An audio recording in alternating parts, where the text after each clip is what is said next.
So without further ado, thank you again, Star, and I'm going to turn it over to you and let you kind of give a little bit of an introduction. Okay, so I have a slide deck that I can share if people want me to. I just had it in case. I personally prefer to have it more discussion. Before, I was listening in on your call before, but I wasn't participating.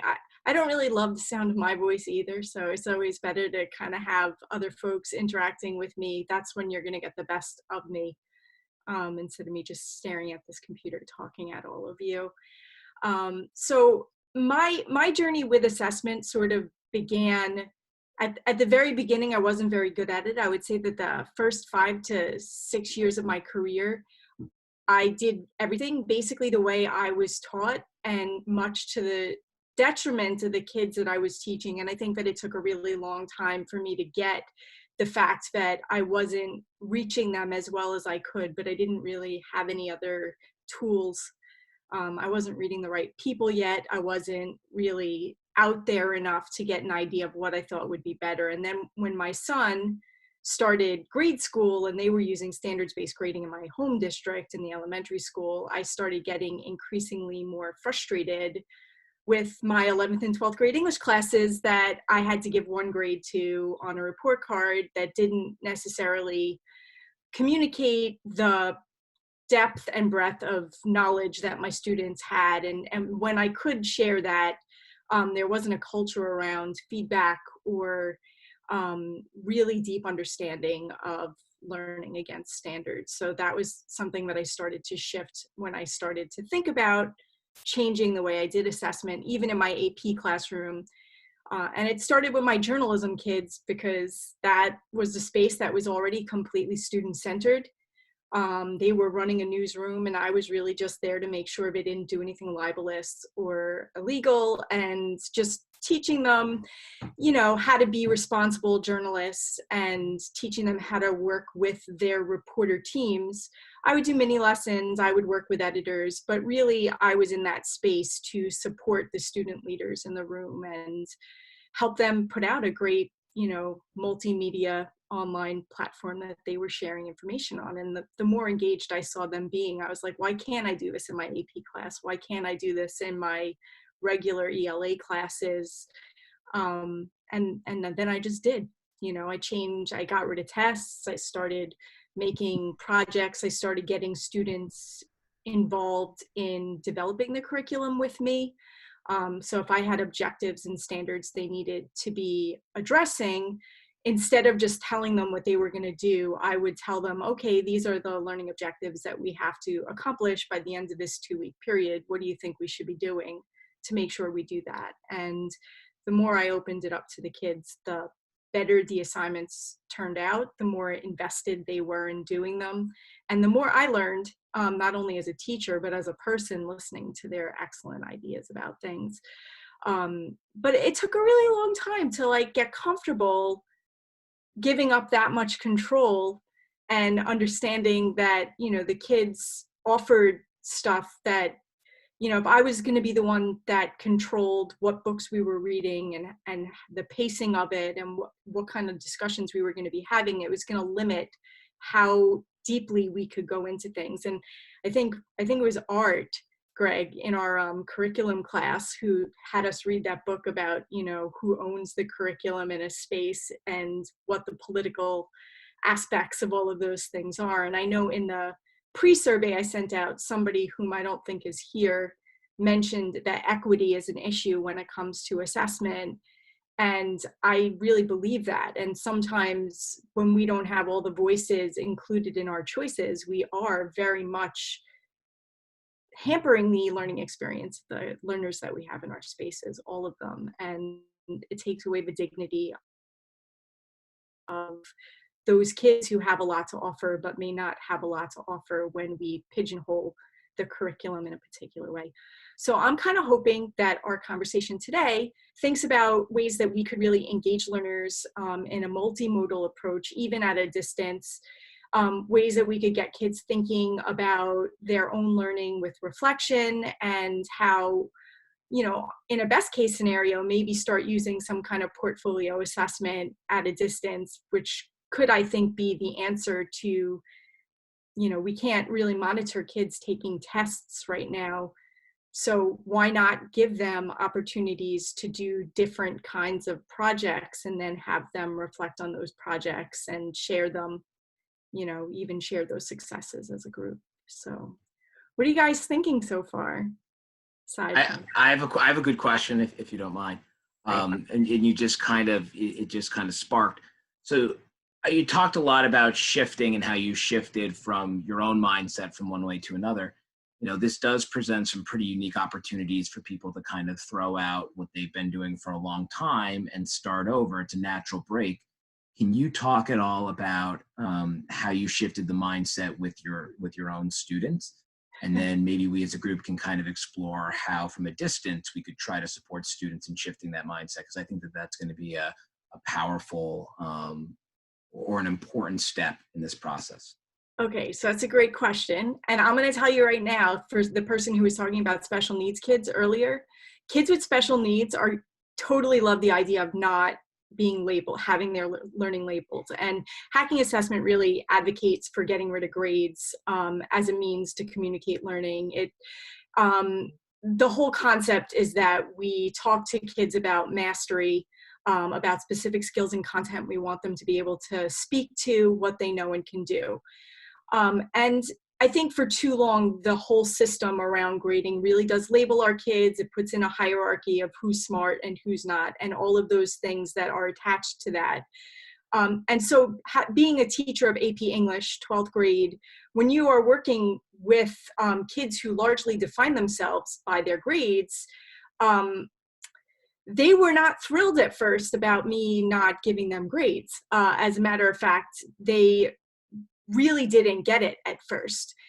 Some of my more struggling kids who were like not submitting every assignment, because that's the other thing too. I think that when I started, I had something called, I like to call a justice mindset.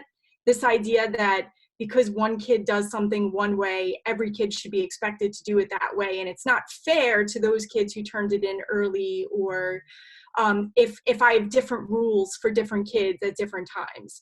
And it's not even the case. I mean, if we think about equity, it takes kids a variety of amounts of time to get something done. And just because they don't jump through our hoops doesn't necessarily mean they don't have the skills. It just means they weren't inspired to do what we asked them to do. So, building relationships with them so we could understand why they're not engaging with the work, and then provide opportunities that will hopefully engage with them. So the first thing we really did was have these very frank conversations about what grades meant to them. And I kind of took it in a lot, and you kind of hear the same things you hear teachers saying. It tells them how well they know things. And then I would push back and I'd be like, but does it really? Because if we're talking in terms of averages, or if I asked you, you come running in here from your AP Echo class and, you told me you got a 52 out of 56, and I asked you what was on that test and you can't tell me, what does that 52 actually mean? It doesn't mean anything. It's a random number that you're proud of because in comparison to the others in the class, it may have been better, but the content itself is somewhere lost. And I think after I put it to them a bunch of different times, they were starting to see what I was getting at, that it was far more important that they were able to articulate what they knew and could do and where they needed to advocate for themselves. And it was really for them to have a grade that told them they were smart. Because really, at the end of the day, those grades are super subjective, especially in a subject like English or social studies, any of those humanities classes where one person is in charge. Even with rubrics, even with all of these things, there is a level of subjectivity in what kids know and can do, because a lot of times what we're asking them to do doesn't give them an opportunity to show everything. It just narrows it down into one little thing. And if they could master the one thing I decided was important, then I get to decide whether or not they understand what they were supposed to be doing. So there were so many flaws in that system that I started really bringing reflection in with the projects as well, where after we finished something, they had to really reflect against standards. They had to then, like they were writing an argument paper, show me where in their work they were meeting standards. So like, if there were 4 power standards that we were really trying to go over, and they knew this ahead of time because we unpacked the task together, they understood what we were trying to assess, and then they could then tell me, well, one of my goals was to work on this. This was feedback I got during the formative part. This is how I implemented the feedback that I was doing. And basically what it let me do was it gave me focus for when I was giving them more feedback. I knew the specific things they were working on, so I could really differentiate the feedback I was giving them, and could also speak to the stuff they were working on very specifically. So I walked into each project with a very clear lens of, this particular child needs this from me, so when I read it, I'm going to read it through that lens. Whereas this child needs something very different because there were bigger issues, organizational issues in their writing. So I'm not going to start taking points off for diction or sentence variety. I'm going to be thinking about that bigger picture problem, and therefore won't even burden myself with the other things. So I think once they started seeing it in action, it totally started to make sense. Did they like having to write a reflection at first? That was like a whole other paper on top of the paper they had to write. Not necessarily, but by the end of the year, they got why it was important. Plus, when it came time to ask me for help, I wasn't getting the wholesale, is this good anymore, which was not allowed. Like that, if I have 34 kids in my class, and I'm in an AP class, and all of them have a 5 to 7 page paper they're working on, and they drop their pile of papers on my desk and say, you know, is this good? I'm not gonna take the 20 minutes it's gonna take for me to read their essay when there are 34 other kids in the room to just let them know. I mean, I don't even know what that means. So we started working on getting them to ask very directed questions about the help that they needed as well, which helped them understand that when they were asking, is this good, they were really saying, does my evidence support my claim? Does, you know, do these two ideas seamlessly kind of flow together? Did I work my transitions the way I needed to? So even using that language of standards started to help them articulate what they needed from me more, and then I could be more more targeted in my approach with them.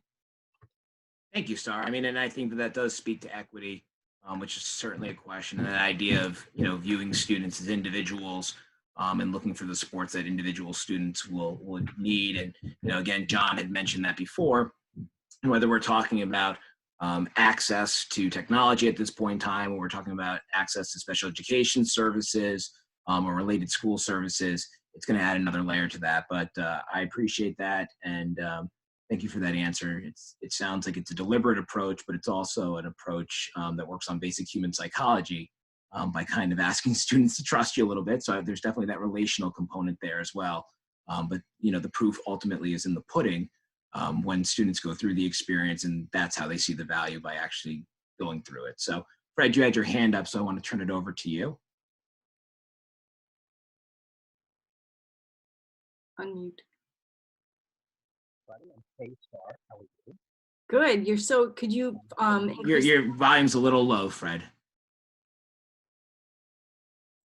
All right, give me a minute to Okay, come back to you. We're getting old, so it's like you're making fun of the fact that I'm, you know, maybe my hearing's not great, and so like, this is part of the test, Starr. This is part of the test. Is how well you can hear Fred. So we'll let Fred. You're still low. Nope, it's still low. I'm gonna turn it over to Greg though, because Greg had his hand on. So I'll let you troubleshoot that for a second, Fred, and I'm gonna turn it over to Greg. Go ahead, Greg. Thanks, Starr. I was kind of reflecting on my own practice, and you know, my first year teaching, my first parent-teacher conference, or actually it wasn't parent-teacher conference, it was like the get to know your teacher back to school night, and I shared with everybody how I was going to essentially organize our thinking around assessments and whatnot, and I was trying to be progressive. And at the end of the meeting, this mom stuck around and basically said, "You're setting my child up for failure." And she was very angry. And you know, so new teacher, second month teaching, angry mom telling me what I thought was really thoughtful was going to damage her child. And I tried to reassure her the best I could. At the first parent-teacher conference, she sat me down and showed me why, and essentially said, look, Greg, you weight the completion of homework this much. He will never do any of it. Now let's take a look at what he's scoring on the writing assessments. This was a social studies course, and I wasn't giving multiple choice tests, but here's what his writing looks like, and he's getting 90s on that. Your idea of grading is basically relegating him to an average in the 70s because he's going to be defiant and not complete things. And it was like a real moment for me to reflect and say, whoa, wait a minute. So in the middle of my first year, we went to pre-tests and allowed kids to, again, this wasn't all the way there, but what did I know? Allowed kids to show mastery early, like at the very beginning. And then if you showed like a proficiency of 90% and your parents signed off, you didn't have to do any of the homework during the entire chapter. And you could spend time focusing on other content areas that you might need to spend the extra time. And that was kind of the first realization for me. Fast forward, 17 years or so, and we're doing this online learning thing that Greg is now in charge of, that I handed off to him a couple months ago.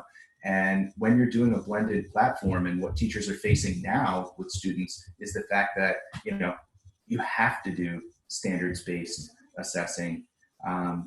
You have to focus on feedback for learning, of learning, and as learning.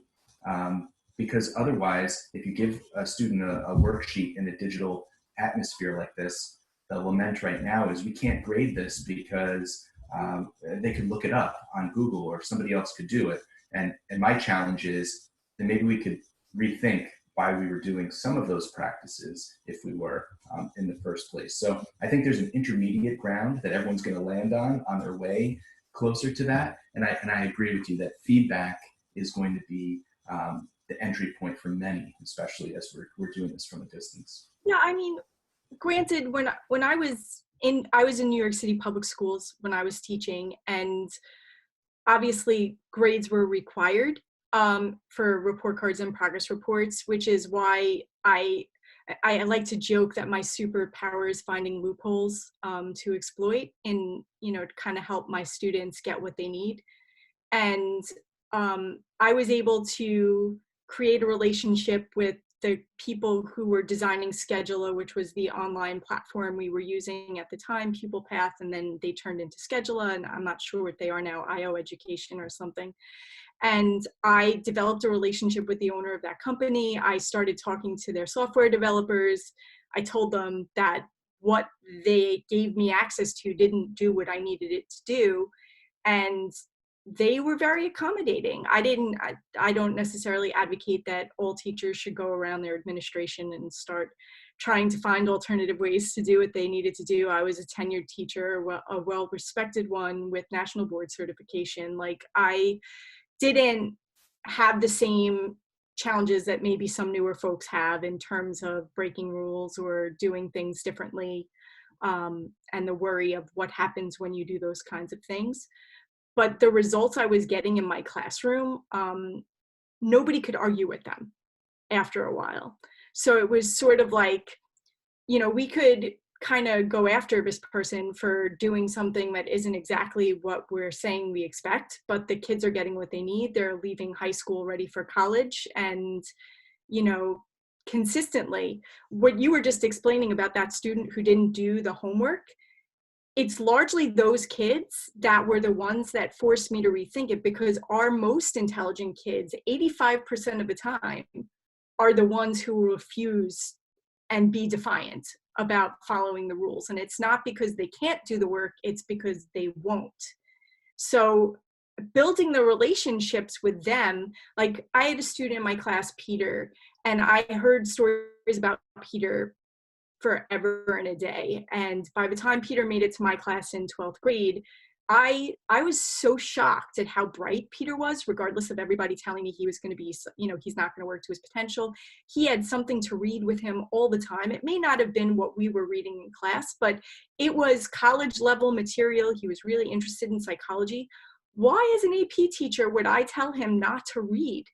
stuff that's harder than like he would participate in the conversations that we were having in class, but sometimes he just preferred to read than to participate. And the more I got to know Peter, I learned that both his parents were deaf. He was the only hearing person in his house. He was largely responsible for communicating on behalf of his parents with the outside world. I wouldn't want to communicate with everybody if that was what I was doing on all my free time either. So having that understanding of him and being able to say to him, you know, Peter, you just need to demonstrate to me that you know this, and you could be flexible in how you show me that. And I don't care what material you're using to present those ideas, as long as you could, you know, here are the standards for this marking period I need you to demonstrate. Let's have a conversation about what that could look like. I'll be flexible as to how you do it, when you submit it. And he ended up coming to my classroom at lunch because he didn't have access to technology at home. He was doing his blog every day without me forcing him to do it. And he wrote the most insightful paper at the end of a year about reading, I think, one of the texts that we were talking to through a psychoanalytic lens. And it was just so well done. And when it came time for him to reflect and assess himself, he was so hard on himself. I think he gave himself a C. And I was like, why? You know, like, you're more than proficient in a lot of this stuff. I mean, does it need refining? Sure, you didn't finish it, but that doesn't disqualify all the other work that you've done just because it's not polished. I mean, you clearly get it. So why would I give you a C because you didn't hit every benchmark on the date that I said you had to hit it?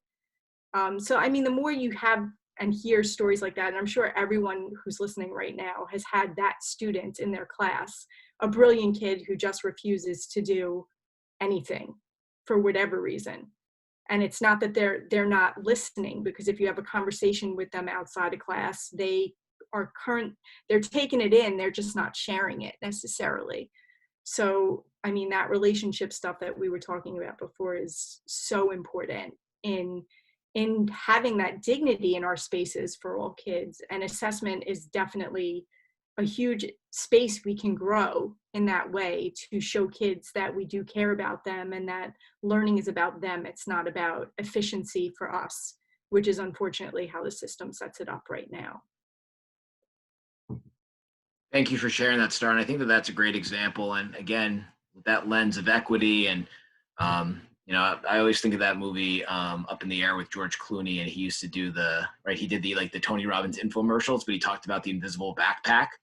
And understanding and taking the time to see what students are coming to school with. And, you know, what a great example of just taking the time to unpack with the student and understand their frame of mindset and their frame of reference in the way that they were approaching things. So it looks like Fred is back, and we're hoping that he's fixed his AV challenges. He was so excited for his new headphones, and yet they just were not doing it for him.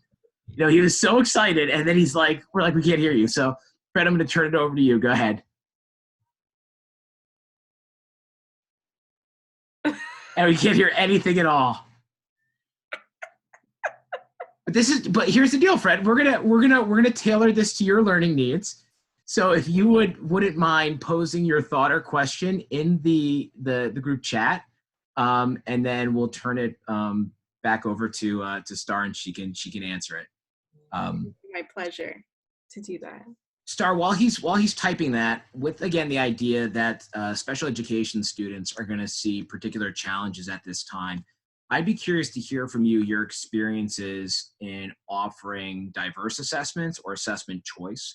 I know in my 7th grade ICT classroom, I worked with some really phenomenal special education teachers over the year that kind of opened my mind up to allowing students to self-select, whether it was the same assessment in form but had multiple versions.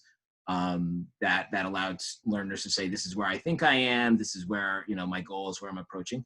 Could you talk a little bit about your experiences with allowing students to self-select assessments or tasks to demonstrate learning? So I can speak to this across on a middle school.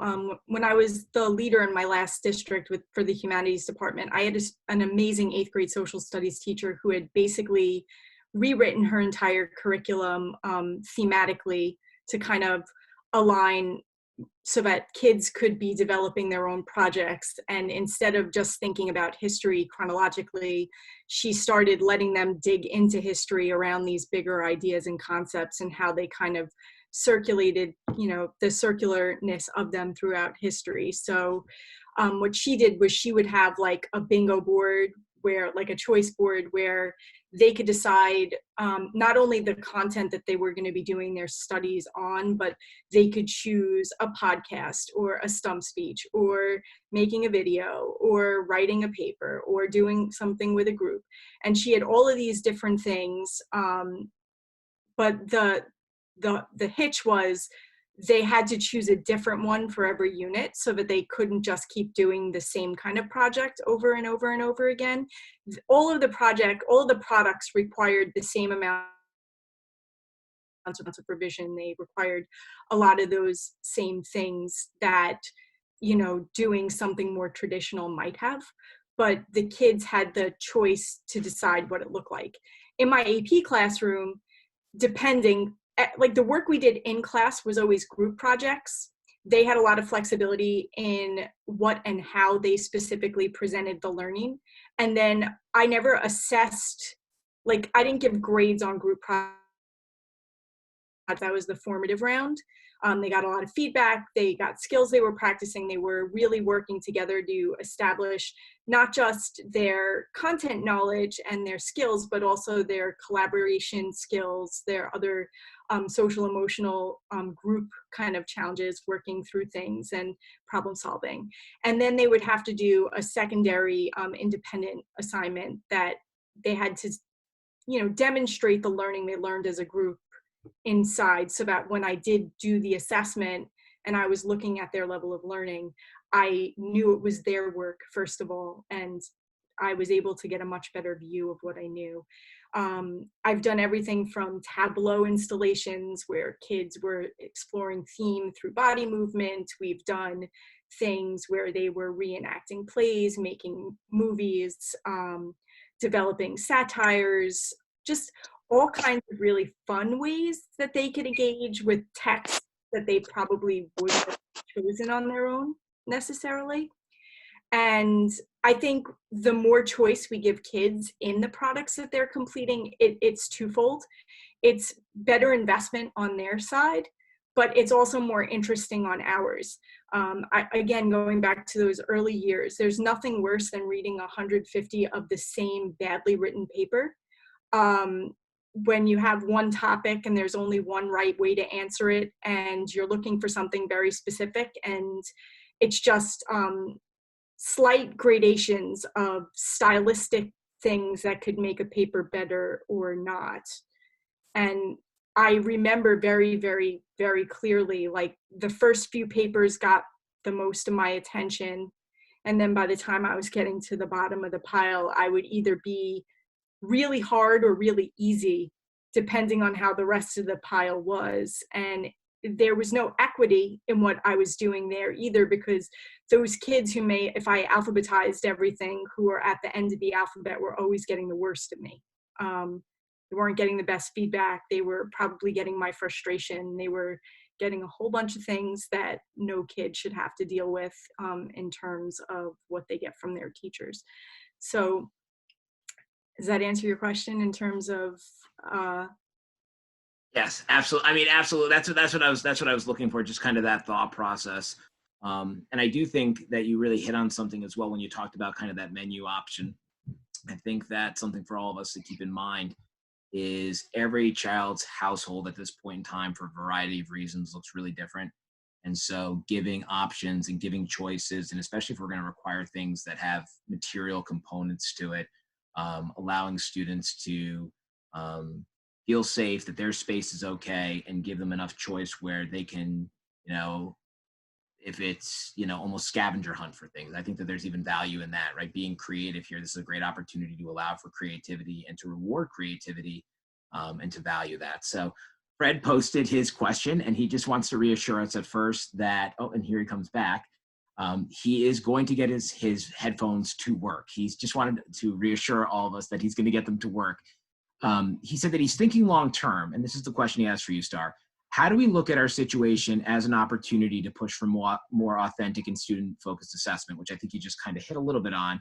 But if you would expand on that with the idea of what needs to happen so that when we do return to quote unquote normal, we don't miss out on a chance for assessment to be done differently in a way that is more learner focused. So maybe you could talk a little bit about, from an organizational point of view, how this could be a long-term change or a systemic change rather than just, hey, we'll reinvent ourselves for 6 weeks and then, or 2 weeks or, through June, and then we go back to status quo. Do you want to talk a little bit about that, what you found more Sure. broadly? So, I mean, just also to go back to the fact that most teachers, and I'm going to say I was definitely guilty of this for a fair portion of my early career, we do what's comfortable and what we know. And really, kids know so much more, especially with technologies, than we do. And I know that in the beginning, I was super reluctant to bring certain technologies into the classroom because I didn't feel expert, like I would be able to give them the help they needed if they chose to do that. And one thing that we could really learn from this experience is that kids are so creative. They design games, they have these really thoughtful ways of understanding technology and different kinds of technology where they have the opportunity to create things. That satire project I was talking about earlier, they always did these satire movies. I had one student group create an entire movie using Minecraft, and it was brilliant. They had music in the background and their characters were talking, and they created this whole world that never in a million years would I have been able to do myself. Even still would really have no desire to learn how to do. That's just not where my interest lies. And even with iMovie and the different kinds of platforms that kids were using, I started letting the kids teach the classes around those technologies, and I became a learner with them when those other experts in the room who really did know how to manipulate those softwares better than I could, kind of taking that step back. And I think now is really an opportunity for all of us to do that, gauge the collective efficacy of our kids, see where their strengths are, and really go to them and empower them now to share their expertise with their classmates and find ways to communicate in a way that can be sustainable once we go back to an in-person environment as well. I think the one thing that this will be really helpful for is that once kids taste this kind of learning and see that they could be successful in it, I don't think they'll tolerate the other way anymore. They shouldn't. Because if we can teach things without us having to be there and kids get to tinker on their own, why should we go back to being the one in charge once we go into the space?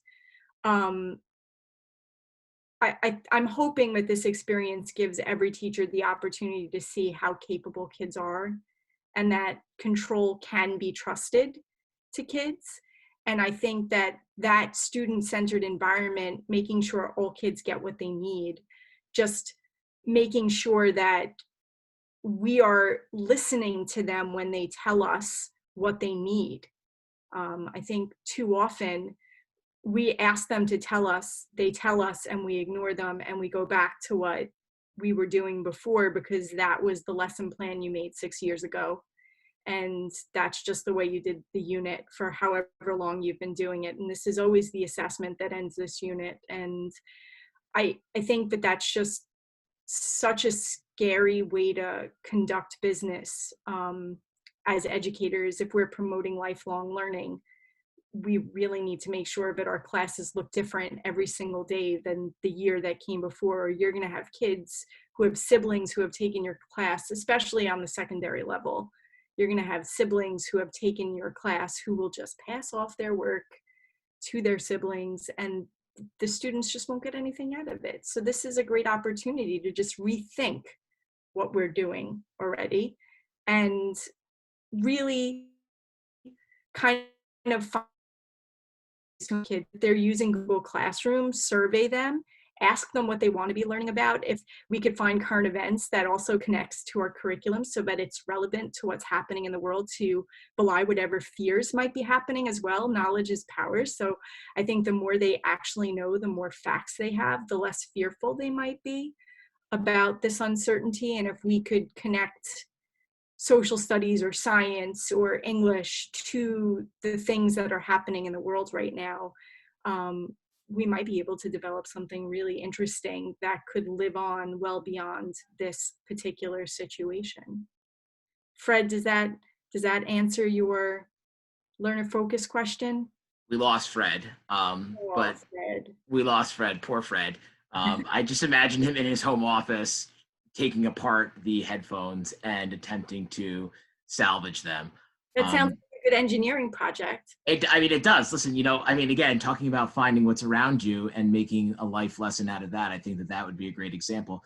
A thought, kind of a follow-up question to that, though, Starr. Thinking about, again, going back when John mentioned, because I love teaching, a variety of students, and special education students will always have a special place for me. But thinking about how anxiety might manifest itself uniquely for students that receive special education services that are not going to have access to their supports. I'm a little bit curious about if you could talk to the idea, and I don't know if you did this implicitly or explicitly, meaning whether it was kind of built into just the way you formatted your class or whether you were explicit at the beginning of a new learning unit.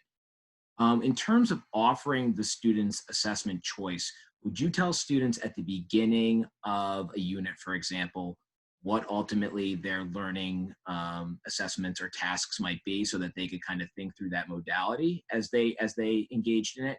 I'm just thinking that, especially for students who are anxious here, who are being thrown for a curve in terms of not having the routine that we all kind of function so well within, would you offer or preview what ultimately you would ask them to do to demonstrate their learning at the beginning?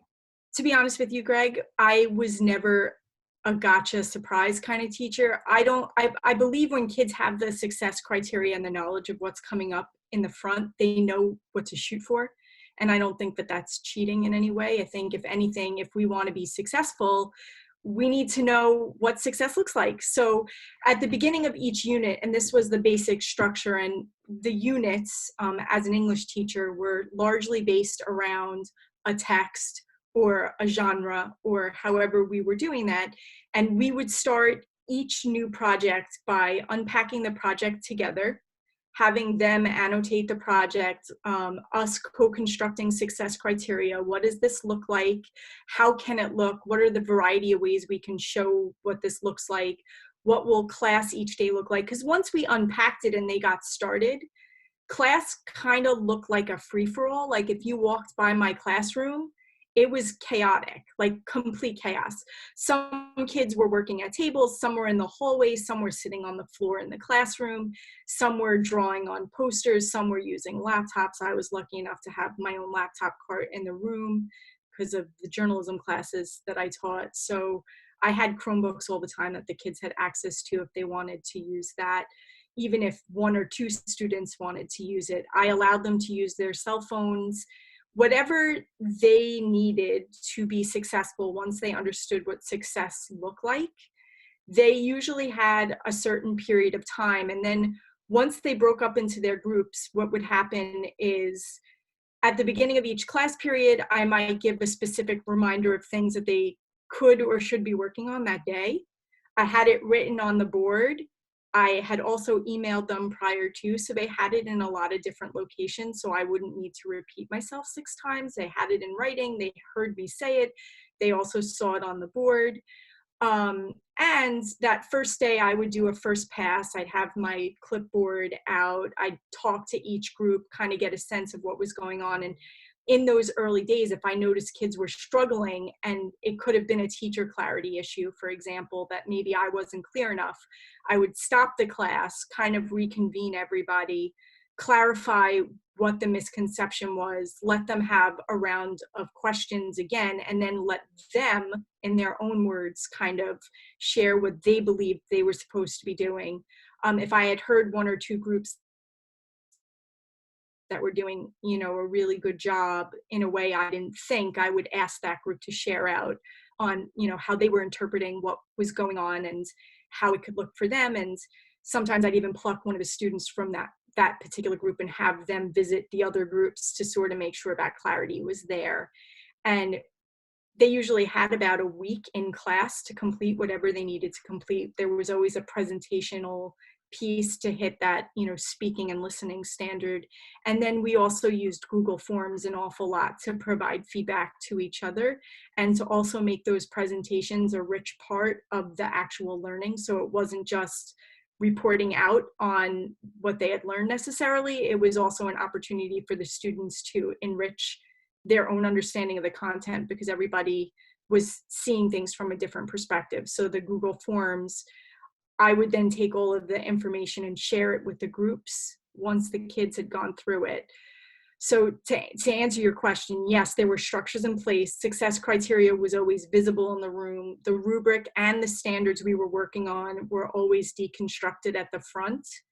And even if they were doing a different mode of learning, if their product was going to look different, we had fleshed out at the front what it would need to have to be successful, even if it couldn't be imagined necessarily in whichever product they decided to create.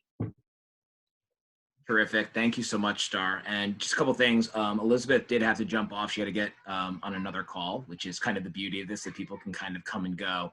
But she said that she appreciated very thoughtful session. And just a reminder for those of you, or an introduction to those of you that just entered the room, welcome. If you would like to share your cams out, again, part of this is the collegiality in the community. And there is absolutely no judgment here, even if you're in your pajamas on this Monday morning. But this is being recorded just so that we can share it out with other teachers on YouTube. But we are kind of getting down to the last 10 to 13 minutes or so. And if any of you would like to ask a question, this would be a great opportunity to do that. Welcome, welcome, welcome. And Starr just did share out that, you know, going beyond our time here today, she can always be reached. She does have MsSackstein.com, which I will post in the group chat momentarily. And you can also follow her on Twitter at Ms. Sackstein. And she is terrific in terms of responding back. Go ahead, Starr. I will just say also, I used to live stream my classes, which means that some of the videos you might find on YouTube, I had a YouTube channel. So another way that I addressed some of my school-averse students who didn't make it to school all the time, I started the YouTube channel so that they could still participate in the learning that was happening in class. I used to have students Skype in for group presentations if they were absent, kind of like calling on a correspondent in the field. Like, we found different ways to get kids to participate. And I actually did have kids FaceTiming their groups when they were working in class. They knew when we were meeting. And a lot of times I would walk around and I would kind of get footage of what was happening in the space while the learning was happening, so you could see what that looks like. Some days it looked better than others, because obviously if it was a live stream, I couldn't control necessarily what the chaos looked like. But I was willing to make myself vulnerable enough to look like on a regular basis, for better or for worse. And then there are also some really great student projects in there, some great screencasts about giving feedback on reflection, what reflection looks like. So if that's something you're interested in doing in terms of portfolio learning or anything like that, my YouTube channel does have a lot of short videos of authentic student work that you could share with your kids that may help you in that pursuit. And I love the idea of portfolios. I know that it had been bounced around quite a bit. I've heard it in other chats that we've had over the last week or so, but you went a little bit more explicit in explaining it. I think that there is real value in that, especially as we struggle with the idea that we cannot assess students in the modalities that we've thought about in this way. You know, we're being forced now to actually make that change. And so perhaps a portfolio is really a way to allow students to gather, have diverse representations of their learning, and to then share that out. And I think there's also the idea of fellowship. And the one caveat that I will give, and you know, Greg and I have talked to a lot of groups about this.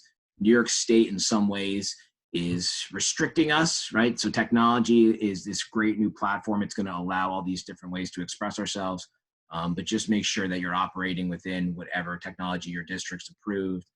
Ed Law 2D has, pretty strict guidelines in terms of what information from students can be shared, which types of technologies are approved. But I think Starr has given us a lot of thought and enough different options where we could find ways and modalities to have these exist. But this has been a terrific conversation. I know that I've found a lot of value in it, and it's certainly stretched my thinking. And like I said, Starr is super easy to get into contact with, which I think is a blessing and a curse.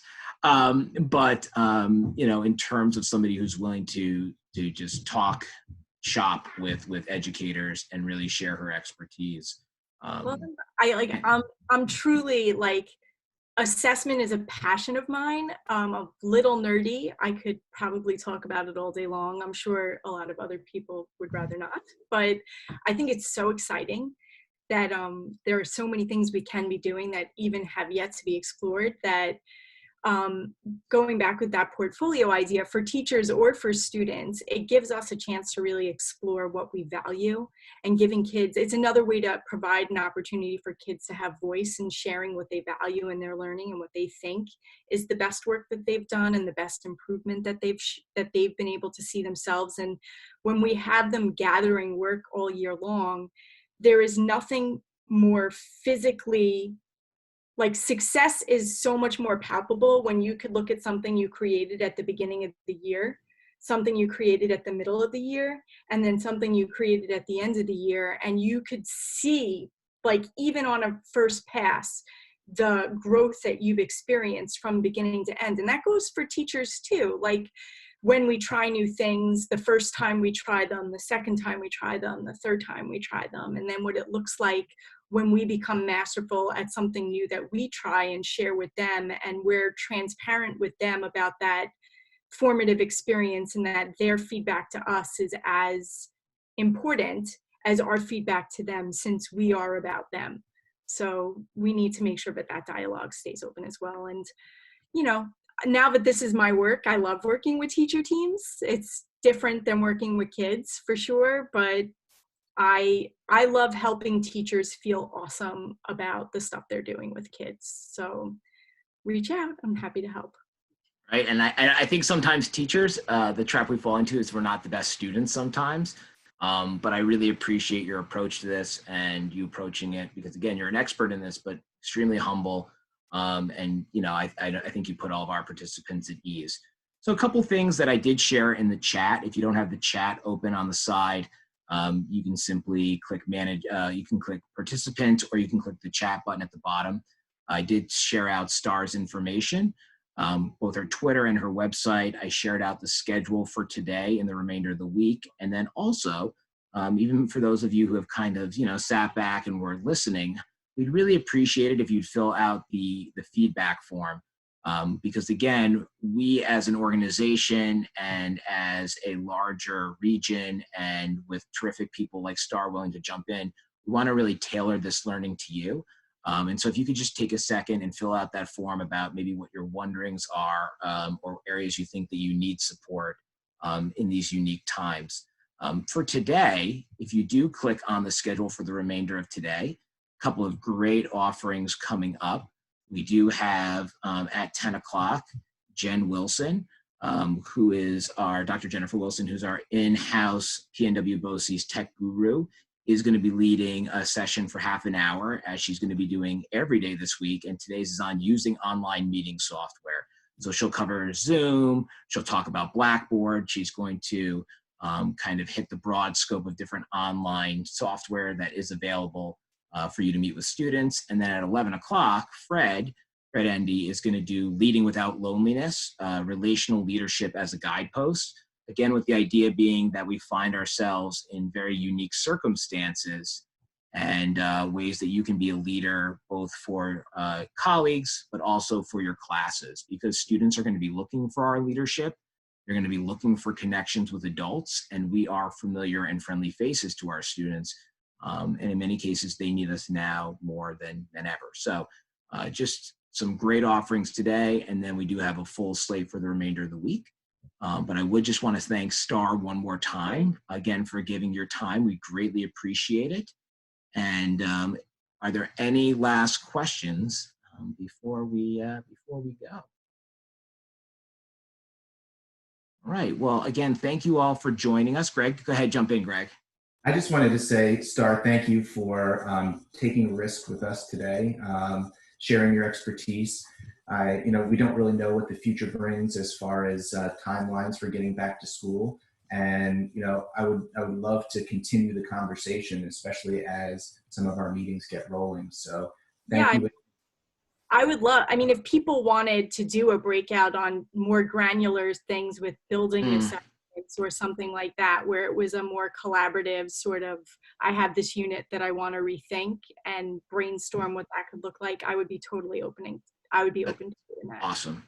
And I think even portfolio, I just, as you were speaking, and then I'll turn it back over to Greg, but even as you were talking about portfolios, I think even a breakout session on portfolios and what that looks like and how you structure that for students, I think that would be phenomenal, because I think that sounds like a scary word. People just are like, oh, that's a folder with things in it. But I know that you approach it from a very deliberate standpoint, and that might be something that we can talk about, maybe scheduling going forward. And I'll turn it back over to Greg. I interrupted him mid-thought. Sorry.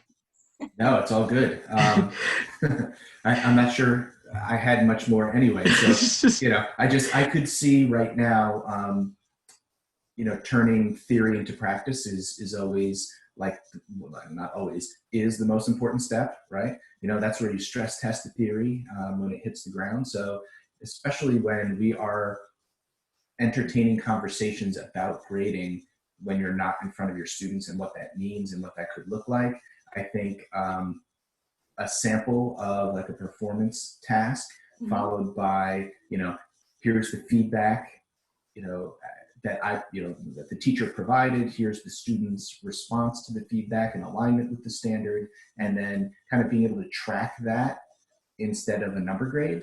I think like a really concrete thing might be really beneficial.